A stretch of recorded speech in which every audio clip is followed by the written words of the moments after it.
नमस्कार मेरे प्यारे साथियों, आप सभी को परिणाम पथ के इस YouTube चैनल पर स्वागत है। आगामी 11 मार्च के दिन जो सामाजिक विज्ञान के पेपर होने वाले हैं, उस सामाजिक विज्ञान के अंतर्गत कुछ महत्वपूर्ण टॉपिक है। जिस टॉपिक को लेकर आए उस टॉपिक का नाम है मानचित्र कार्य। इसको अंग्रेजी में कहते हैं मैप वर्क। और ये मैप वर्क से संबंधित आपके एग्जाम में 10 अंकों का प्रश्न आता है। उस 10 अंकों को कैसे अपने एग्जाम में सुनिश्चित करें या 10 में 10 अंक कैसे पाएं, हम समझाएंगे। तो आइए शुरू करते हैं। जो आपके बोर्ड एग्जाम में मानचित्र संबंधित जो कार्य आता है वो आप जानते हैं कि 10 अंकों का प्रश्न आता है। इस 10 अंक में ये 10 अंक जो होते हैं ये 2 पार्टों में बटा होता है। एक होता है इतिहास और एक होता है भूगोल। यानी कि 2 प्रश्न होता है, एक होता है इतिहास और एक होता है भूगोल। जो इतिहास होता है ये 5 अंकों का प्रश्न होता है, यानी कि यहां से आपसे पूछेगा 5 अंकों का प्रश्न। और जो भूगोल होता है यहां से भी आपको पूछेगा 5 अंकों का जो प्रश्न होता है ये पूछता है।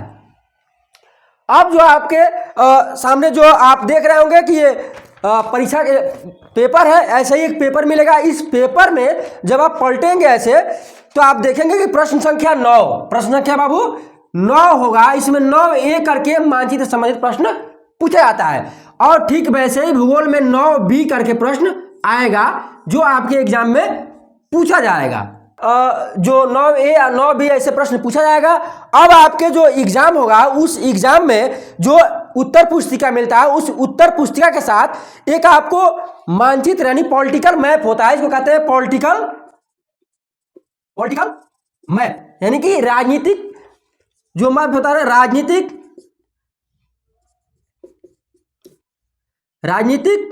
मानचित्र।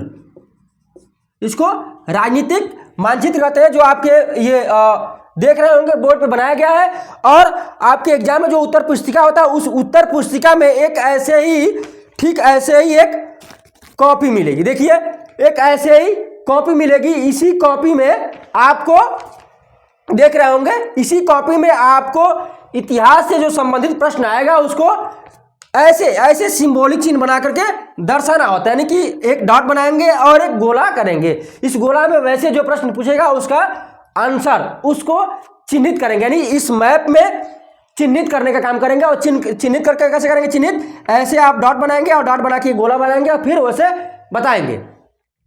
तो चलिए, ऐसे ही ये आता है आपका भूगोल। भूगोल से भी ऐसे ही आपको पॉलिटिकल मैप मिलेगा और उसी मैप में आपको कुछ सिंबल दिया था, यानी चिन्ह दिया था। उस चिन्ह को दे करके उस मैप में, यानी इस मैप में आपको दर्शाना होता है और उस जगह को या स्थान को चिन्हित करना होता है। तो आइए अब इस देखते हैं इतिहास से संबंधित कुछ महत्वपूर्ण प्रश्न जो आपके मानचित्र से संबंधित कार्य जो होता है उसमें बार बार पूछा जाता है। फिर हम आपको जो ये कॉपी देख रहे हैं इस कॉपी पे हम भर के आपको या चिन्हित करके बताएंगे भी। आइए इतिहास से जो प्रश्न बन सकते हैं मानचित्र संबंधित उसको देखते हैं। इसमें जो इतिहास देखते हैं, इतिहास में 5 अंक का प्रश्न पूछता है, 9A का होता है। अभी तक यहाँ तक जान गए हैं।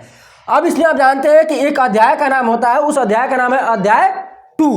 अध्याय 2 के आप अंतर्गत पढ़े हैं भारत में राष्ट्रवाद। भारत में राष्ट्रवाद जो विषय होता है उसको पढ़े होंगे। उसमें दिया है, इसमें देखिए कोष्टक में 1918 से 1930, यानी कि जो 1918 से 1930 का जो समय है उस समय में जो भी महत्वपूर्ण घटनाएं घटित हुई हैं और उसके साथ साथ जो भी महत्वपूर्ण अधिवेशन हुए हैं, इन्हीं दोनों से प्रश्न पूछता है, एक अधिवेशन से और एक महत्वपूर्ण घटित हुई घटनाओं से।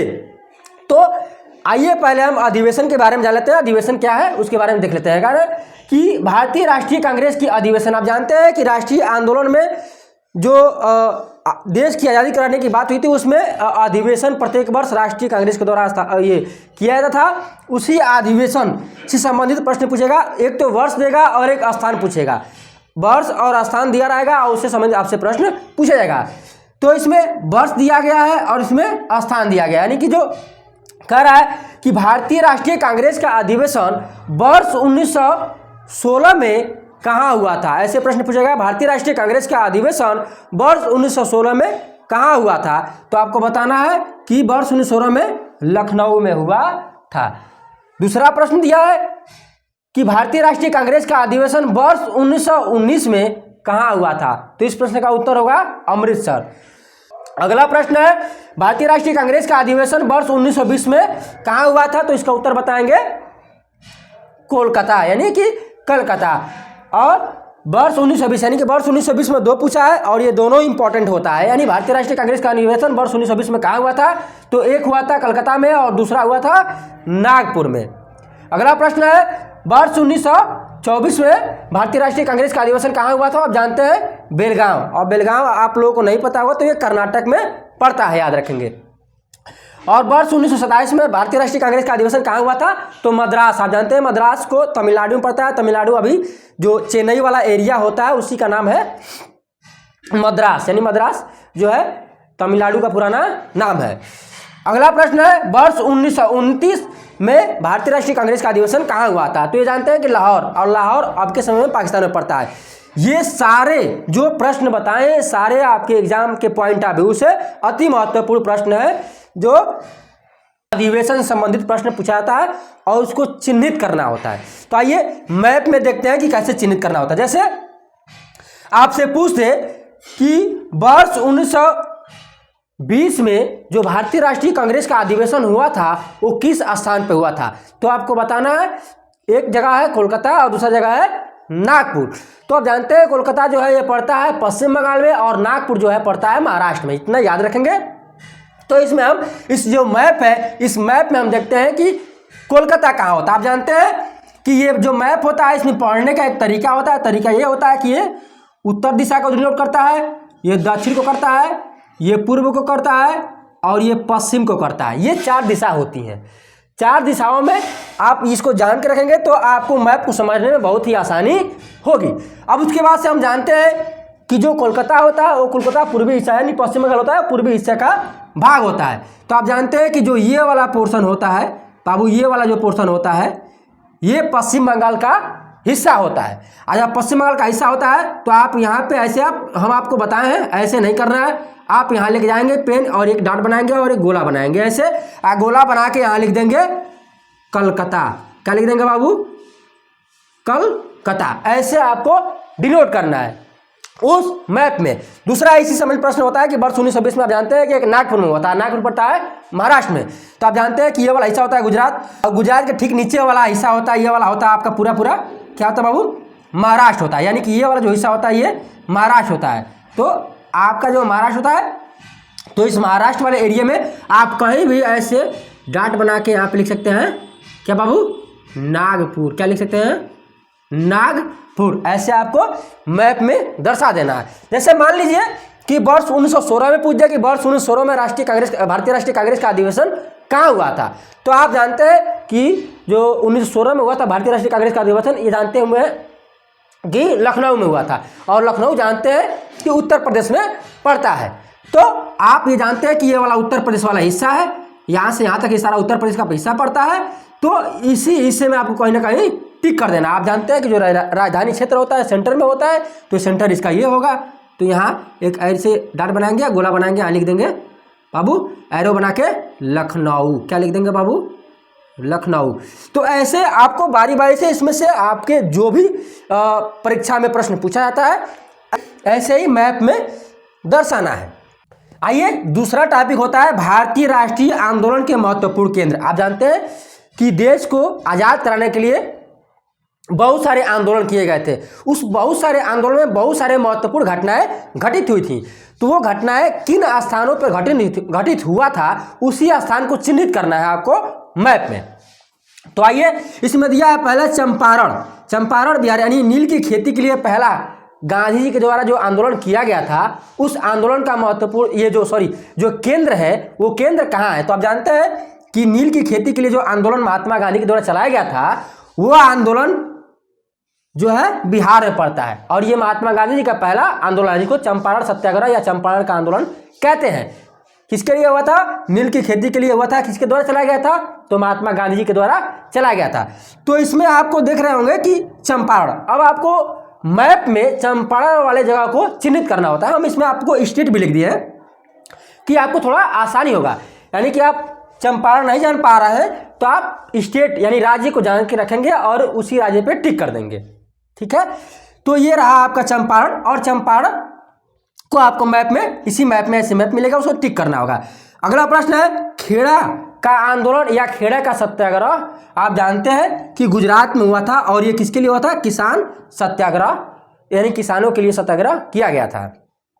अगला है अहमदाबाद, अहमदाबाद सत्याग्रह, यानी अहमदाबाद सत्याग्रह कहाँ हुआ था बाबू? तो गुजरात में हुआ था, और किसके लिए हुआ था?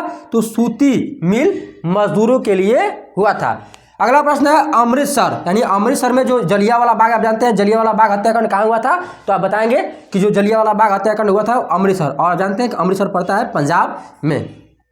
दूसरा है कि असहयोग आंदोलन का उद्घोष, आप जानते हैं असहयोग आंदोलन का उद्घोष तो हो गया था महात्मा गांधी जी के द्वारा बहुत पहले ही। उस उद्घोष का जो है वो समाप्ति कहाँ हुआ था? आप जानते हैं कि महत्वपूर्ण घटना घटित हुई चौरी चौरा में।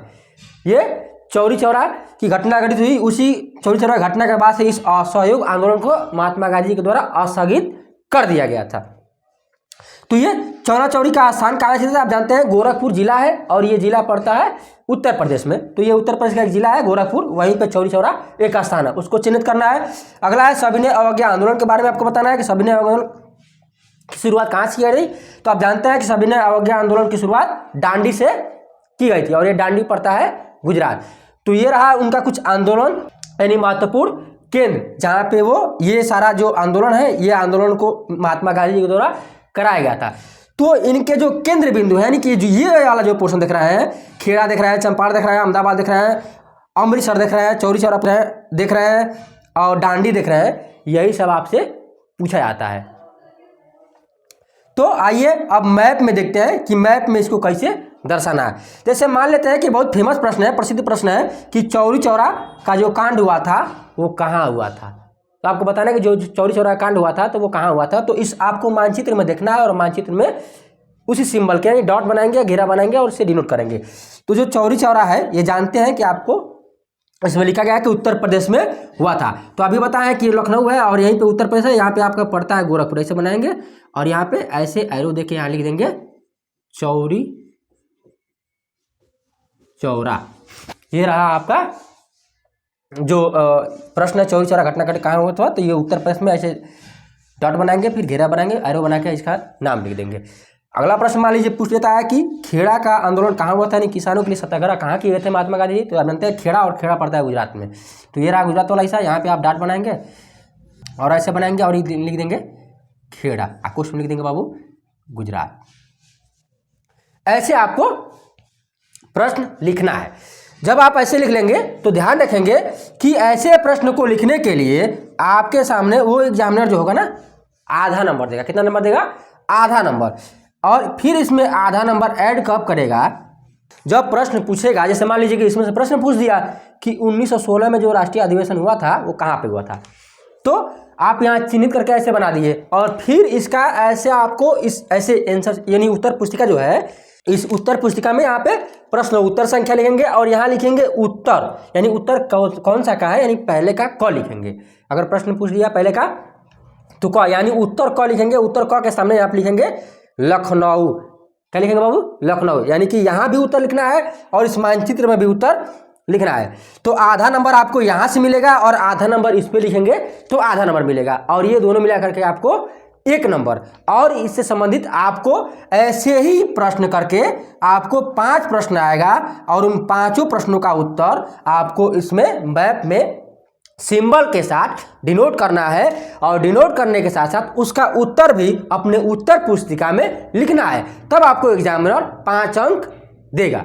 ये रहा इतिहास है, जो ये मानचित्र है, मानचित्र से संबंधित सभी महत्वपूर्ण तथ्य जो आपको एग्जाम में ऐसे हुबहू करना है, और आपके जो उत्तर पुस्तिका होगा उसमें भरना है, और जो मानचित्र वाली कॉपी मिलेगी उसमें ऐसे सिंबल के साथ दर्शाना है।